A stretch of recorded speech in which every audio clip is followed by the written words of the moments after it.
should have a spa day. Let's all go to a spa. We'll get some cucumbers on our eyes. Man. I know some really cheap ones in Koreatown. Well, okay, yeah, we'll do this. I mean, we're in a snazzy part of the city. We can find. We can do that. Throw a rock. Throw a hot stone. Just throw it. Yeah. How are you feeling? Are you good? I'm good, man. Yeah. Good. How are these? Like mega long press days for you? Not bad, kind of, especially this is pretty fresh, right now. Yeah. It's not too deep into it. Right. You've done those ones where you're, the guys in there in a hotel room, you get like 70 interviews, Right. That's pretty challenging. But that can be fun too, especially when it gets towards the end and it starts to get really psychedelic. How is my mic positioning here? I know it's rather... Sounds great. It sounds good. It sounds okay. So Okay. if I Yeah. did too, does it? Yeah, does that work? This is No? so. It sounds better for Jeff. Jeff is sitting up right now. He's positioned the microphone in such a way that it's and like. I'm talking. Yeah, it's. I've never. This is a good way to do it. It's basically the his midsection torso is being used as a mic stand. Slightly phallic. But, yeah. Yeah, the unfortunate thing is that it matches your shirt too, so it kind of looks like you've. Yeah, or I could do, maybe this is better. What do you think of like that? Oh, that's amazing. Now it's like, look, I want one of those. Do you want one of those? You have an extra one? You're sort of the MacGyver of these junket interviews. But if it's sounding cool, maybe I don't even need one. Maybe I'm I missing. think it sounds fun. Yeah, I'm just going to go like that. Yeah, down there. Going phallic. Man. And then we'll just try to not pretend that Full phallic. you have a giant-headed yellow Yeah. dong that's pointed at your face. Mine's red. Yeah. Oh, man. It's like a all dog. From all the smoking. I'm real lonely, Jeff. I'm real lonely. I need to get out and meet people. Do you ever get to the end of this kind of day? How do you sort of unwind from one of these types of things? What do I do? God, it varies, It varies. Just probably collapse, it's like the general thing. The real long ones, today's a pretty short one. Oh, that's good. Yeah, I'm kind of warming up to it. But you're about to get the onslaught. It's going to be, I've got about, a couple of weeks of it, so. Oh, man. But this is just the beginning, first day. And is this the kind of thing where they fly you all over the world and you have to do this? No, it's just New York. Oh, that's not bad. Actually, today is pretty cool because I get to talk to all the international press, which I enjoy that. I've heard some people don't enjoy that. I was talking to somebody, they said it's just the process of having to wait for the translation and then having people it just takes a long time to do those interviews. No, I mean all the guys who were interviewing me today all speak English, so there's no problem. Did you hear a lot of Lebowski Grande? All right, I know what this one's about. I'll feel this one. Yeah, that does. Dude. All right, I got it. I got it. Into that. I think I know what he was asking. Yeah. What I was rifling through your Twitter feed, and I was very delighted by your article about successful marriages in the Huffington Post. Oh yeah, you tweeted a link to this thing. Where I did a what do they call those kind of interviews? Where the guys ask people ask questions, and there's a person who feels all those questions. Oh, you did an AMA for Reddit. Yeah, for Reddit. Yeah, so that was out of that. Yeah, I haven't done too many of those. It was pretty interesting. The Reddit AMAs are really, really interesting if you've never done one, because it is an onslaught of questions that happen immediately, and then you're kind of scrambling around to try to answer as many as possible. Yeah. So let's talk about this a little bit, because 1977 is that the date Of our marriage? Yeah. Yes. Yeah. Okay, so I would love to know the secret to a good relationship, and you had some tips, so would you please share some of those? What comes to mind? How old are you? I'm 42. Oh, you're 40, so you could not be my child. No. No. You could be my child. How old are you? 32. Oh yeah, you could be my child. Oh, that'd answer so many questions in my life. He immediately calls his dad. Fuck you, Dad. You're out. Jeff Bridges is my dad now. But no, what was the question again? I got off. No, we're just talking about the secrets to a successful relationship. Yeah. How do you maintain? Because it's not just about marriage, but it's also the secret to maintaining any relationship long term, an interpersonal relationship. I thought there were some good tips in there. Yeah. Something that just occurred to me as we're talking, one of the things is the knowledge. I've been married for 37 years now, and I had a hard time getting married, man. I'll tell you about that in a second. But the knowledge now, after being married so long, is that it keeps getting better. You don't hear that too much. What is it about it that gets better? Well, it's intimacy. Isn't that the high that we're all looking for? You know, intimacy with ourselves or the world, or having a woman, to be intimate with, and the marriage creates that playing field, and it just keeps getting better and better in an emotional way, in a sexual way, in all ways, and that kind of keeps you wanting to come back, to know, even in the tough times. And Alpha, it's another thing I kind of learned over the years, is that those tough times are those are the times when when the gold can really be found. They're kind of the key, because if you address those and are really intimate with each other and listen to each other's stories about how they are, what their reality is like, that's where the intimacy can be found, and where love has to grow. You come to those places in marriage where you say, "Oh, I'm out of here, man. This is terrible. This is terrible." And if you can kind of hang with that and be with that, and I guess they, love each other. What is love? So opening your heart. When you feel you can't, you expand, and sometimes you can't. Sometimes it's just too much, and then you go off and you love somebody else. But if you can hang in, you learn in those tough times how to grow, and I've been fortunate that I've been successful in those hard times, that we've gotten deeper, and it's more of a groove, and that makes you want to come back and get more of that.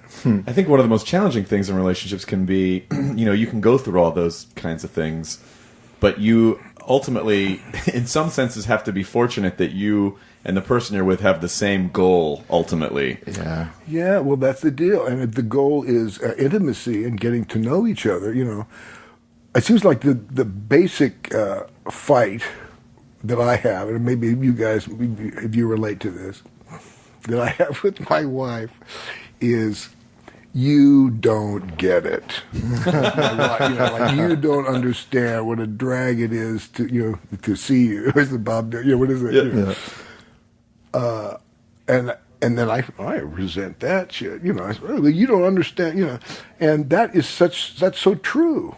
That none of us get what it's like to be the other person, and we all have these stories that we cling on to. This is it, and they're stories, man. It's just, as the dude says, that's just like your opinion, man. You know what I mean? You know what I'm saying? It's just they're stories, and it doesn't mean that the story isn't true for that person, and that my story isn't true. But they're stories. They're not locked in stone, and so. You get with the other person, and you say, "Okay, that's true. I don't get it, and I probably never will really get it."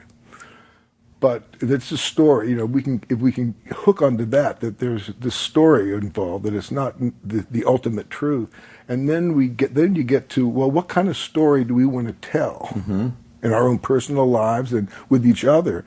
And like you say, is this something we want to do? What are we looking for? What kind of story do you want to tell? Yeah. And what kind of story do I want to tell? Maybe we can tell that story together and help define that. Are you and your wife the same people to each other that you were when you first started getting together? Well, I told you earlier I was going to tell you the story about getting married, because I had a terrible time. But I was a young guy. What is it? Must have been, but it was 37 from 64. Was that math? Oh, 27. So I was 27, and I have this theory, and again, it's just my opinion, that the fear of marriage that a lot of guys have, and I certainly had it, is the fear of death. That if death is the ultimate end of the story, how it all worked out, that marriage is a giant step in that direction. Yeah, I feel the same way. Yeah, because I got married last year. Oh, so do you feel that same thing? Yeah, what I tell people is like it becomes like a locked groove on a record where you're like, oh, that's one thing that's done now. That's right. And that's this a constant. and no more girls, no more messing around. And I remember when we lived together for the, usually it's about 3 years. You kind of hang out to test it, and we break up and get back, And Sue said to me one day, and there was no animosity, and it was just a very clean thing. She said, I really, I can feel your love for me. I know you love me.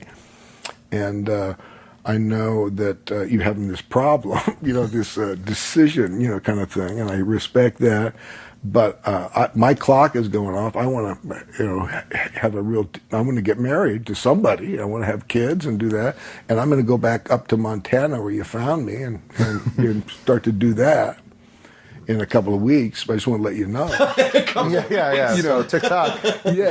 Yeah. And so I said, oh, shit, and just prior to this, I got to tell you another little weird story.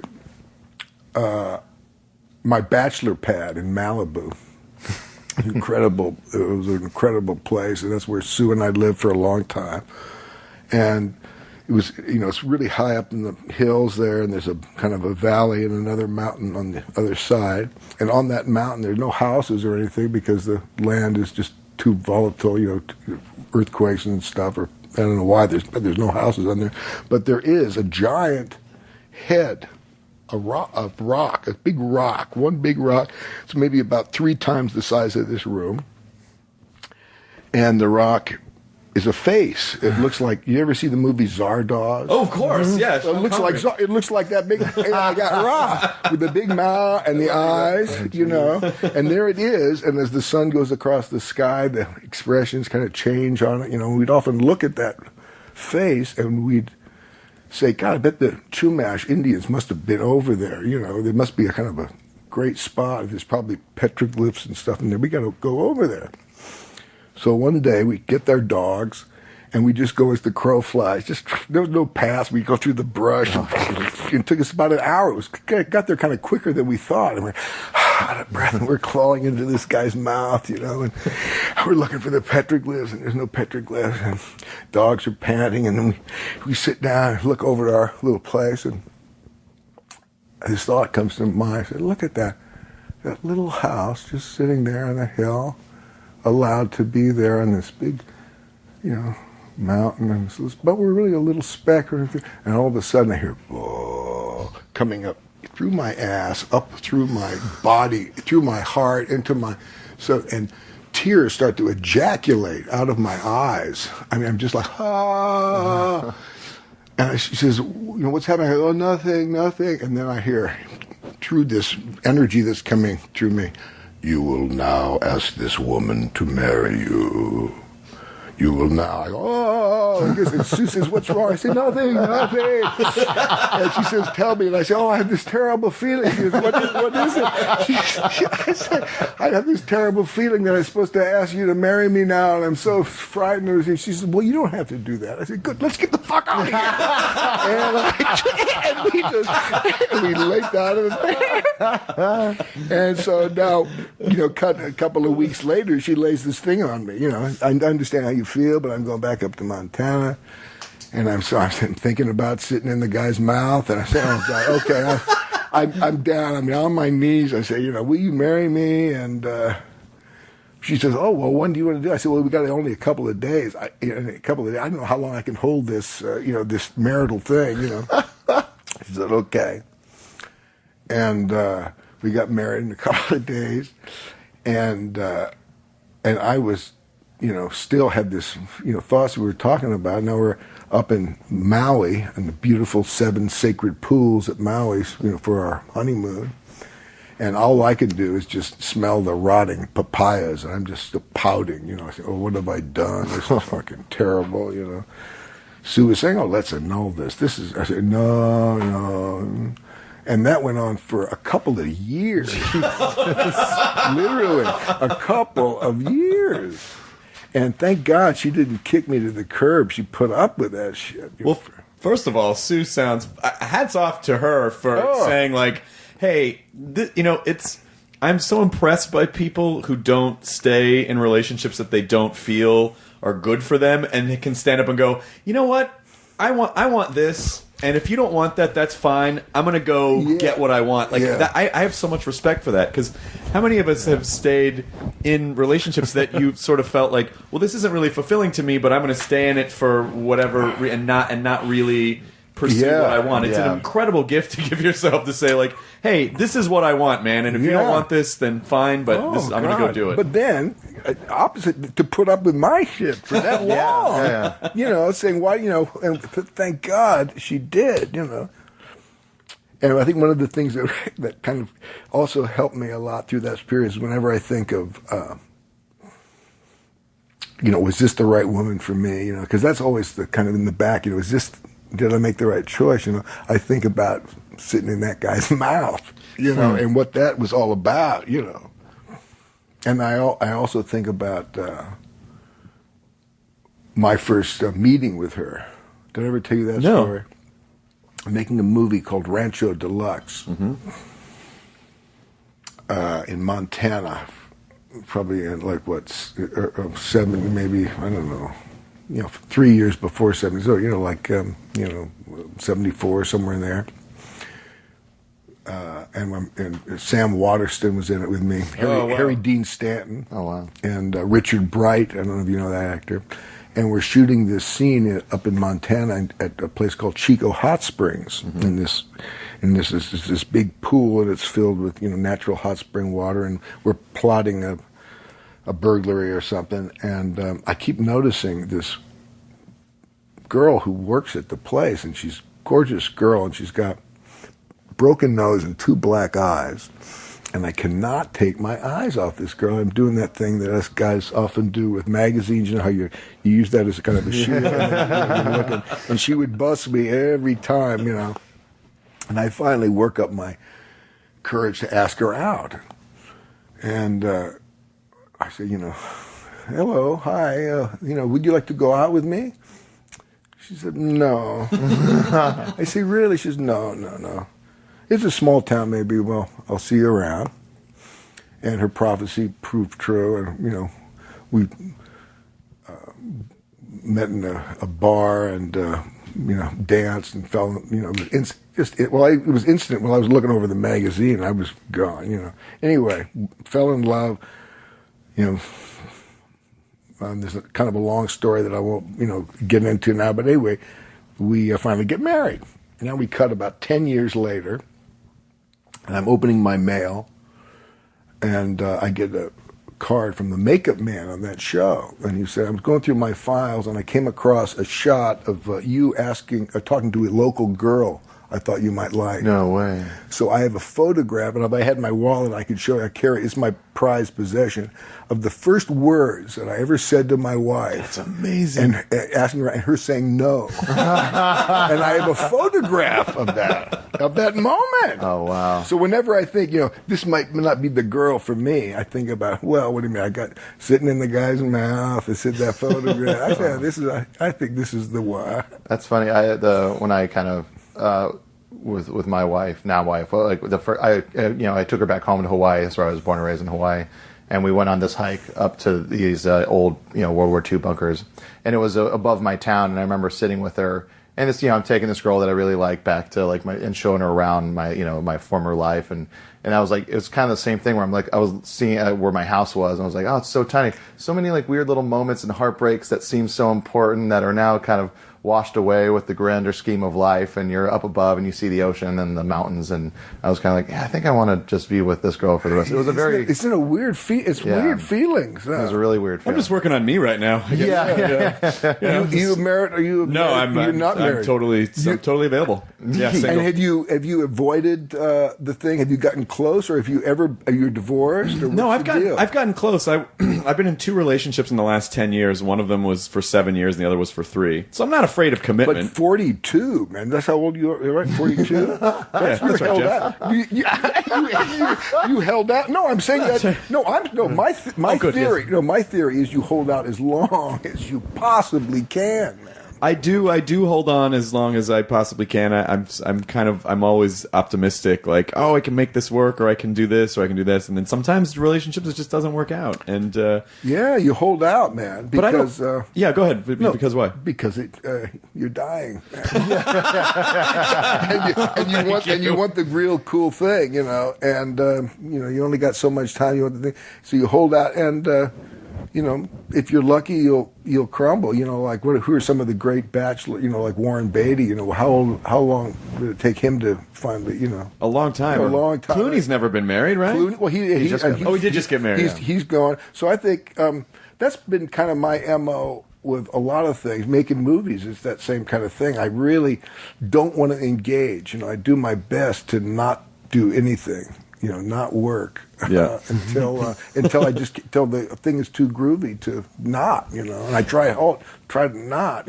I have a painting I did of a dream I had, and in the dream I'm going down a river in a rowboat, and there's there's a wall on each side of the cliffs on each side of the river, and the river's filled with these huge whirlpools. And on each whirlpool, in the vortex of the whirlpool, is a beautiful jewel. And my task is to navigate through these whirlpools and get down the river. And I'm rowing down like this, and I'll see one of these jewels, and I'll get kind of mesmerized by it, and I go, oh, shit, look at that, so beautiful. Oh, shit, almost got caught. And I'll pull out, and I'll row it like that. And then I'll see another one, I'll go, oh, fuck, oh, that looks so good.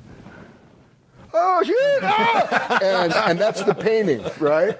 And the title of the painting is Jeff Makes a Decision. Oh, that's incredible. And that's my process, That's really incredible. Wow. Well, that makes me... So a couple of things. I want to talk about that for a sec, but firstly I want to say, when I was younger, I do remember feeling that thing that you mentioned about, like, well, this ultimate commitment is sort of the death of a bunch of other choices that you may have had before. Yeah. But what I realize now is that, finding that one person, which I'm not afraid of at all. I would love to find that person. Is it's what you said. It's you might not be able to fuck everyone in the world, but why would you want that when ultimately intimacy and this kind of very evolved intimacy and growing together with someone is ultimately way more special than being distracted by all the jewels. Yeah, there's a line in the new Tom Petty record where it says, "I love you more than the sins of my youth." Yeah, which is that's fucking great. It's the perfect line. Isn't that great? Yeah, it's such a great line. That's wonderful. I've been digging all those interviews. Not interviews, but that long. What is he? He's just got a radio show. The town hall thing on Sirius XM. I was listening to that today. Yeah, it's really wonderful. I was loving that and hearing about the Wilburys. And he tells this amazing story. How that all good. happened. It was just supposed to be an extra track on a George Harrison record. They were like, we need one more. We need like another track. And then he's like, well, how about it was just very casual the way they all got together, the Wilburys. Those guys got together casually? Oh, yeah. Very casually. Yeah. Oh, yeah. George says, let me call up Bob. I think maybe he'll, hey, Bob, we're putting this group together. You want to be in it? Okay. Yeah, he's in, man. Yeah. And then they drive down the three. Now we got to get Roy Orbison. Yeah. And he was playing a show in Anaheim. Was it? And then they all drive down. They all went down there, Just fucking, it's like George Harrison and Dylan show up. They're like, hey, man, want to be in a band? Yeah. Sure. Yeah, exactly. Why not? Why the hell Those not? Coke bottle glasses. Yeah. He was just like the way they that Tom described it was just he's like, yeah, sure, yeah. So, sounds fun, yeah. Oh, man, that's fantastic. Mm-hmm. But I'm interested to hear about your decision-making process. You're distracted by the jewels, but how do you keep yourself on the path? Like, what do you say to yourself to make sure that you're staying on the right path? Well, how cool the path is, and the farther you're going down it, you're made aware of how how powerful that path is, and how cool it is, and how precious, and you don't want to, you don't want to mess up, you don't want anything to ruin that, Yeah. And there's, I'm a jealous guy, I don't want my girl messing around, and and she doesn't want me messing around either, and that would dissipate what we have, Yeah. One of the things too, when I was younger, and before I got married, I had that thing about all the jewels, because I love that, but what you're not privy to is what's behind that door of marriage, all the things that you have no idea what that kind of intimacy can give you, and what children and grandchildren and all that stuff, what the joy of that is. Yeah. I noticed that when I was like 38, 39, I was just super freaking out about, oh my God, because it's the first time you really become aware that, oh, there's an end point to everything. Like at some point there's an end point. When you're younger, it's just like, oh, time. I've got tons of that. Isn't that wild? And then you start going, oh, wait, I'm kind of at the halfway point right now. So you freak out. Right. And now at 42, I feel so much calmer and not as desperate to have to be validated or place my self-esteem in other people and things, and just be comfortable with. I'm actually, it's a very weird feeling. Like, I feel like I'm breathing more fully. Mm-hmm. I just feel better about I just feel more comfortable with myself, which is, I didn't expect. I was like, oh, when I'm 42, they're gonna have to put me in a home, and I'm not gonna be able to do anything, and I'm not gonna be, I'm not gonna have any vitality. It's like, I feel good. Like, I feel really nice now. It's kind of cool. Do you feel that way too? Yeah, it's part of you doesn't change. Right? You have that experience that you just feel there's something in you that or I can talk for myself and me, that just like when I was a kid, I feel basically the same thing. But I do notice though now, the whole mortality thing. I'm feeling that more and more each year, because as you know, they pick up, man. The years, they go faster and faster and faster, and I say, oh yeah, I'm going to die in a second, man. Mm-hmm. And I think, but I got a lot of shit to do. Shit, I want to do this and do that, and you better get to work. You better get your stuff. That's one guy in my head, and the other guy is saying, will you please relax? Do you want to have the rest of your life a giant homework assignment with all, please, come on. And I'm kind of in between those two poles, and I kind of surf in between those two things, and try to relax as much as I can in that. But talk about not get it, my wife. That's one of our classic battles is, you don't get it, I'm. You've got all this giant agenda, and I'm at odds. I mean, I got to go along with it. That's not my thing, But so that's a challenge for our, how we balance that. Yeah, I think there's an interesting, what I'm starting to learn, which seems to be applicable to everything that I'm doing, is what is the word doing? It's the difference between the action verbs and the being verbs. It's like you said, oh, I got a lot of work to do. I got to do. I got to do this. I got to do this. And then the other part of your brain is like, why don't you just fucking be? Like, why don't you just exist? Like, why don't you just enjoy the fact that you exist and be, and not have to place so much validity in running around and having to do a million things. Like, just be, just enjoy. And I think that's why it seems like everything moves so fast, because we just feel so much pressure to do stuff all the time. Not that you should be completely inert, but I mean, just taking those moments to really enjoy the present, Yeah, but it's funny, man, when you're fortunate, and being alive is the basic, I guess, fortune. But I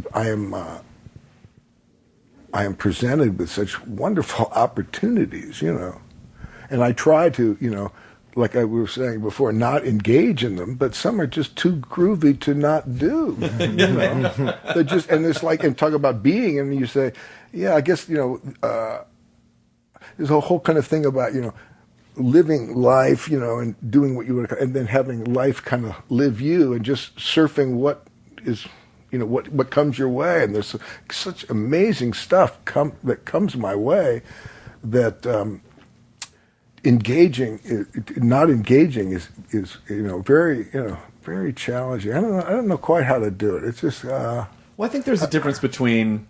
I think there's a difference between experiencing things because you want to appreciate the experience, and running around and doing stuff because you're trying to fill some sort of a hole. You know, like of course, if you have the opportunity, it's like, oh, we're gonna take you to this amazing glacier, and you're gonna get to hang out with whales. I'm like, well, yeah, I want to do that because that sounds amazing, as opposed to, oh, I have to do this thing, or it's not, my life isn't gonna be complete. Like that. Yeah. I think those are different. I think those are different motivations, and I think, and I'm not great at it, but I think it's much better to try to experience things because you just want to, you want to expand the scope of your horizons. Yeah, it's a mystery to me. What's the most amazing thing you've gotten to do recently? Well, my music, that whole thing is just quite amazing to me. Crazy Heart really set a fire under all that. I've been playing music since I was a kid, and having a bunch of guys that I play with, and that's kept alive. And then when Crazy Heart came down the pike, that was when I really tried to push away. Really didn't want to engage. Did my best. Oh wow. For a lot of reasons. One reason, when it first came to me, the script was pretty good, but there was no music. So I said, well, if there's no music, then the movie's not going to be any good. You got to have music. I said, wow, that was a close one. I almost got sucked into that jewel. That was very close. And then my buddy T-Bone Burnett, he said, have you read the script, Crazy Heart? I said, oh yeah, why you ask me? Are you interested? And he says, well, I'll do it if you'll do it. I said, oh really? I said, there's no music. He said, well, we'll come up with that. I said, okay, I'm in. And now I'm really, filled with kind of fear and anxiety because while it's a wonderful, it's like a dream come true. Sure. But it's like the dream come true, like, you're the, the receiver at the championship football game, and you're running out for that long ball, and the quarterback has passed it to you, and you say, "Oh, please, am I going to catch it?" And the anxiety of, okay, here you want to. This is your dream. Okay, now here's your dream. Yeah, because there's so much emotion invested into it. Yeah, are you going to be able to catch the ball? Are you going to, or is it now? In a dream, it's kind of safe, but now it's real, and what are you going to do about it? So again, it was one of those things where I was frightened and anxious, but, fuck it, it's too groovy to pass up. And if I fail, if I fall, okay. And if I, don't, that's okay. I'm just going to go in it for the experience, and that it's frightening, so it's not a matter of like, well, this is interesting. What you said about doing, because you have to do something, and I'm drawn towards and I'm repulsed by these challenges that life presents us. It's the weirdest thing, like the marriage. All these things to resist. That's my MO. That's how I go into things. Are you into rebirthing? Do you know about what that's all about? No. I remember years ago, this is probably prior to even being married, watching a TV show, and these doctors were talking about this theory of rebirthing, and it was all about that your initial dilemma in life is being born, and how you approach that dilemma. You're in this womb, you're feeling really groovy, and all of a sudden there's these contractions, and something else is happening. But no, no choice of your own. Yeah, no choice. Yeah, and what are you going to do about it? And then you do something about it, and you have have some kind of scheme of how you're going to get through this thing, and that you duplicate. That's how you deal with problems. And so the guy says, so what you do is you go talk to your mom about what that birth was like, and she'll tell you, and then you lay over your first trauma that you can remember. And so I went to my mom, and we had a very close relationship, and we sat, kind of a little closer than we were looking at each other, kind of like The Giver, like this movie. Now that I think about it. And I said, tell me about my birth. She goes, well, you know about that. I said, no, I forget, but no, tell me. And so she starts to tell me. Now I kind of got into a long story. Should I go on to the long story? Please, this is incredible. So prior to my birth, my parents lost a child to sudden infant death syndrome. Can you imagine? I don't know if you don't have any kids, but can you imagine a year-old? You go up to wake up your baby and your baby's just dead. There's nothing to do, and the terrible thing for them, and their doctor who delivered all their babies, Leon Bellis, that's my middle name, Leon, named after this guy. He says, Dorothy, you got to get back up on the saddle here. You got to have another kid. So she did, and she was. She said, and I was so excited. I was going to the hospital. And it was the days when they used to lash the women down to metal tables and shoot them with a spinal to numb their bodies. That's how, And so she was on the metal table, and she's telling me now what the nurses are. The nurses were having a conversation about their cars and stuff. And I'm kind of like, I don't know if I heard the story, but I kind of remember, remember this. She's saying it. I'm kind of sensing it as a memory. Oh, that's crazy. And she says, and the nurses, they shot me up with the spinal. And my mom says, and all of a sudden, I remember this phrase she said, it was so wild. She says, it felt like I was falling backwards down a velvet-covered escalator. Mm-hmm. And I heard the nurses say, oh, the baby's heart is stopped. Oh, the mother. Oh, the shit. Oh, no, the shit's going terrible. Calling the doctor, And the doctor comes in, Leon, and he starts to slap my mom across the face. Wake up, Dorothy. Come on. And she's strapped down, and they say, okay, I'll unleash her. And they, take her off, and she sits up.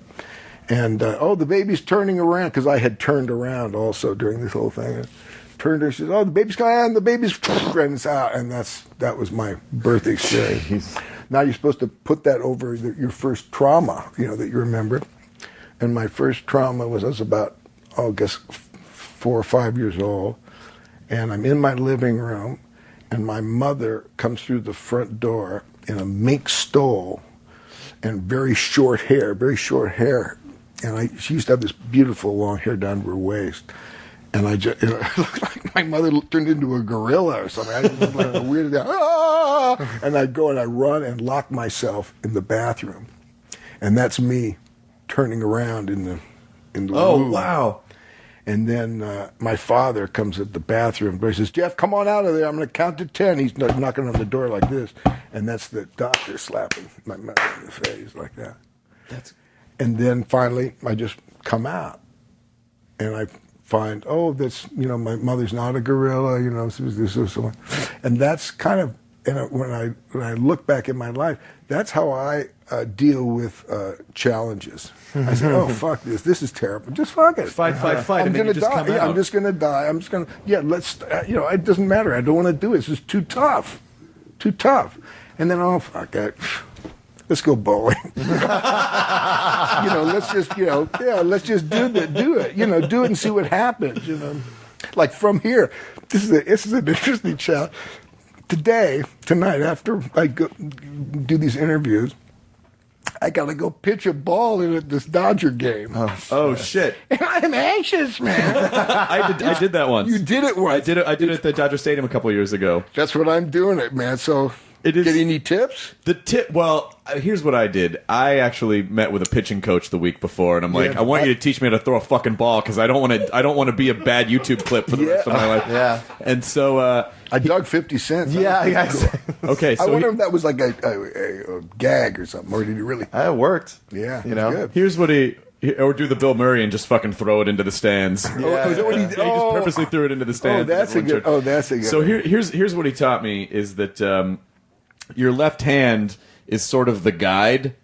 So are you right-handed? Mm-hmm. Okay. So the left hand with the glove is sort of aiming at where you want to throw. So as the hand swoops across, like right where your left hand ends up where you want it to go is where you throw and follow through. And that's what I did. And I did not embarrass it wasn't a perfect pitch, but I did not embarrass myself. Yeah. Made your mom proud. It made my mom very proud. She's a sports fan. To the extent where, and if you want to do this, I fully support it. I was so excited that I didn't fuck it up. I ran full bore at the catcher and leapt. I leapt off the ground and I saw him going, no. And I wrapped both legs around him, just wrapped and held on. I was like, oh my God, I'm so relieved.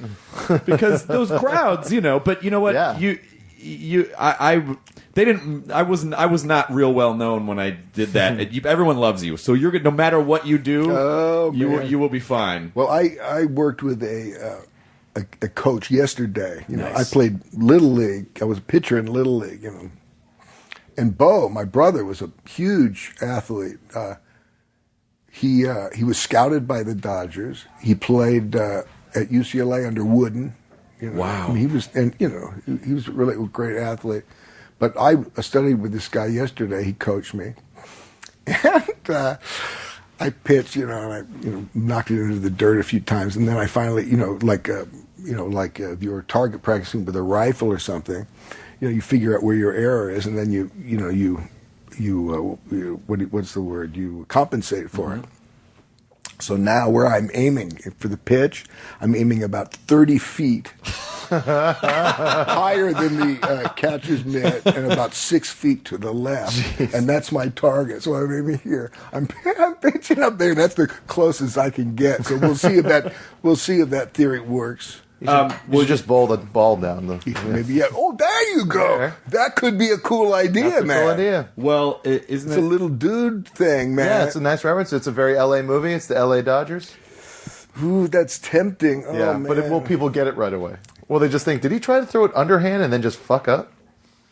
Well, Yeah. what's crazy is that, again, another great metaphor for life is basically playing your margin of error, is knowing, like, this is what I normally do, so I'm going to be, instead of continuing to hurl it off course, I'm just going to refocus a little bit and know that this is what I do. But I love the idea that you figured out that the way that you problem solve is, or the way that you overcome things is fight. Ah, fuck it. Yeah. And then everything turns out fine. That's it. It's weird. I got a bowling story to tell you. This goes back with the Lebowski.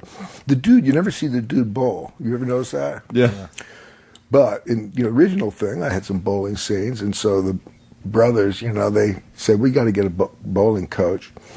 So there's a bowling coach there coaching me, Steve Buscemi, and John Goodman, and he's like a top bowler, like one of the best bowlers in the world, and he's got an assistant with him as well.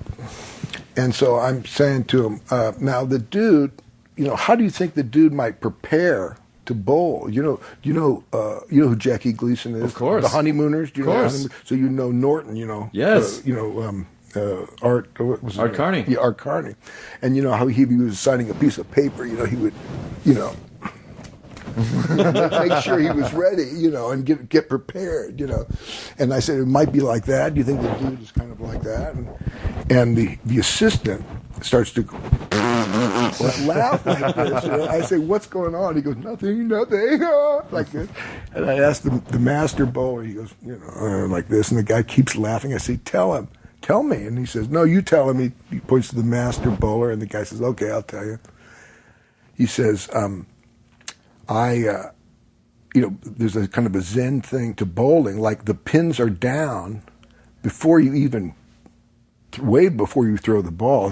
As you're pulling your ball back to throw it, you've got to be in the right headspace to do that. You got to be totally relaxed, totally one with the pins, the ball, And I would literally take 5 or 10 minutes, doing little twitches and little things to relax, and it would get to be a champion match, and all the guys on the bench, would be, squirming and say, finally they would yell, bro, the fucking bro, like this.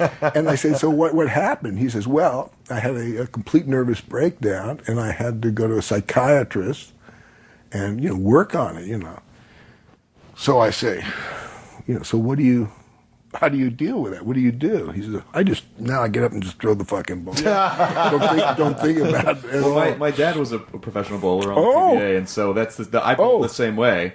So my dad passed away last year, but he was also a great coach, and he said, "Yeah, you bowl the way I did. You just get up and throw the fucking ball." He said the same exact thing. Yeah. So we got to wrap it up because you have a bunch of interviews. So two quick things. Number one, are there any gems worth jumping out of the boat for, and how do you know when to do that?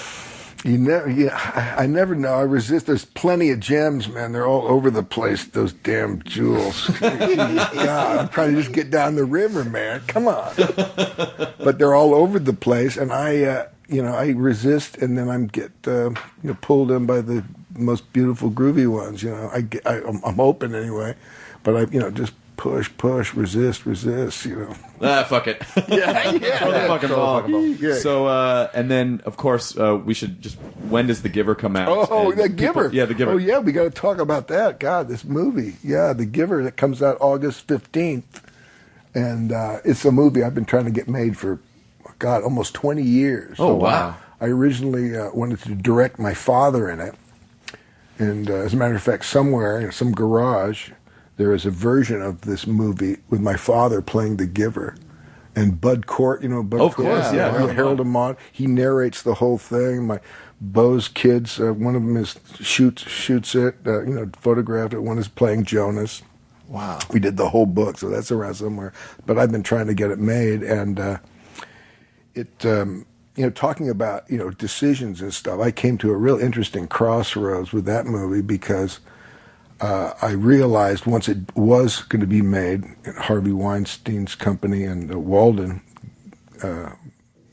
financed it. I realized that it was not going to be my vision, and I was very attached, And I had a decision to make, kind of like the marital decision or all these decisions that come up in life. Should I engage or not? And because I knew that they were going to do things that were very different from how I imagined it, and I gave myself a little test, which I often do in these times, where I say, kind of project myself in the future. How am I going to feel if I let this go? How am I going to feel if I engage? And I really felt shitty if I let it go. I can imagine, putting all that time and all that. So I kind of decided I'd do it, and I did it. The context in which I kind of made the decision was do this as an experiment, and that's usually that's actually, as we talk here, that's usually the thing that makes my shift from the fighting no to fuck it and go for it. See what happens. Let's do a little experiment on yourself. This is a chance for you to dance with the universe. Look at, you've got all these, it's not like you've got shitty people to work with. Harvey Weinstein, look what comes out of his oven, the great movies he's made in Walden, and play, dance with this thing. Don't take it, my mother gave me, great advice that I still use today all the time. As she's sending me off to work, as a kid, and you have this anxiety, and we've been talking about anxiety this whole interview, basically. She said, remember, have fun and don't take it too seriously. That's great advice. And that is really good advice. So I went in it with that spirit, and I'm so glad that I did, because I think the movie came out brilliantly. I got to work with Meryl Streep, these great young kids, Brenton Thwaites and Odeya Rush. They're just so great, and I had a great time making it. And I'm pleased with the outcome, and it's not exactly like I imagined it, but it's cool. Well, you enjoy the process, and ultimately having fun, and like you said, experimenting and not being afraid. Because when you're experimenting, you're not as afraid of failing and trying to control things so hard. Because you're like, hey, let's see what happens. Yeah, let's go down this path and see what happens. That's great. But this has been such a fucking great chat with you. Good, man. This is wonderful. Nice. I hope you had a nice time. Good hanging. I hope my your dick mic is working really good works. there. It's captured. It's good to see you, Jeff. Good seeing you. Enjoy a burrito, everyone. All right. Good, man.